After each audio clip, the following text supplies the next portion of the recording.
look, I mean, I think a large part of it is making sure, and this is easier said than done. So I just, want to be forthright about it.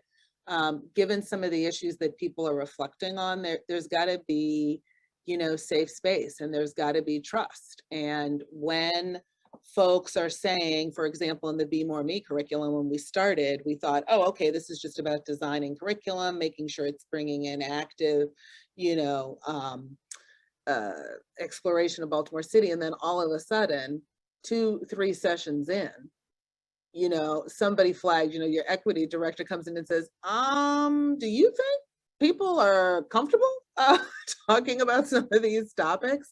And are we moving a little too fast? And you've got people, and even now in some of our most recent data, there's still kind of this rub between folks who think, okay, are we, do we have the right balance of whose stories we're looking deeply into? Those are hard questions. And if we didn't know it before, we certainly over the last 6 months should know it. I mean, with all of the discussion, with all of the politicizing of things. And so the creation of space to be able to say what you're not comfortable in, to look at the kind of data that teachers are looking at, to say, to be able to hear, as Patricia was just saying, that, okay, does this mean my kids don't like me? Or does this mean that I'm an incompetent teacher?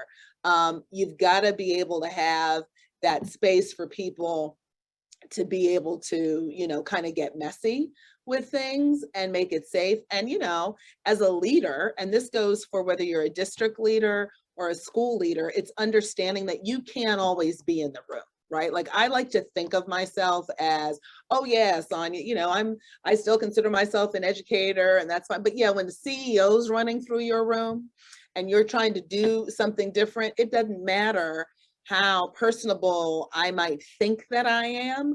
Like, the weight of the office sometimes is such that, I have to be very deliberate when those discussions are happening. And I think also being clear, like there's a lot of stuff right now flying through internet and other places that can be labeled one thing or the other. And I think being able to have space and name kind of what is within kind of the framework you're operating in and what is not, and be able to have those kind of conversations is key. And it was that space that, we knew we had to take a step back and know it's not just about, and people who know me know, for me to say it's not just about curriculum implementation, is a major thing. It is not just about curriculum implementation. Like, this has got to be around what your teaching looks like and your ability to incorporate student perspective into that.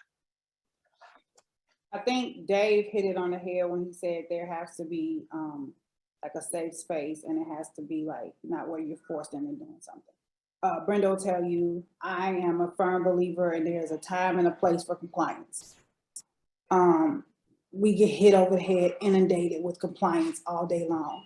When you want something to have like true outcomes that are really gonna support students, we didn't make this a compliant thing. This was if you're free, if you're open, if this is something you want to do, if you want to grow your professional practice, this is what you can do. This is the space for you to do it. I'm not coming in your room. I'm not pulling your survey and picking your data apart and sitting next to you and asking you what your next steps are. I do create a space where you can come in, sit down and converse with me about what you're thinking. I can be your thought partner, but your colleagues also are your thought partners because they're actually the ones giving the survey. And then you take that information. I listen to the students. So when it came to the survey, it wasn't more about me sitting with teachers and understanding these things. It was about me listening to the tiniest people I serve and figuring out how that is resonating with them, because boots on the ground is what, if they're getting what they need, right? And then I can have it, well, I talk to the kids and the kids are saying X, Y, Z, or the students are saying X, Y, Z. And then that's how our PD and our teacher development meetings would go. But they all came from us having to take this notion of Q-tip it, quit taking it personally. It's not personal. It's them telling you what they need, just like in any relationship that's reciprocal. This is what I need from you. This is what you need from me. Let's figure out how we can co-live in this space and make it work together. So it really is about like not making everything compliance driven, and you'd be surprised how many people are willing to do the thing when they don't feel like they're being held accountable to the thing, if that makes sense.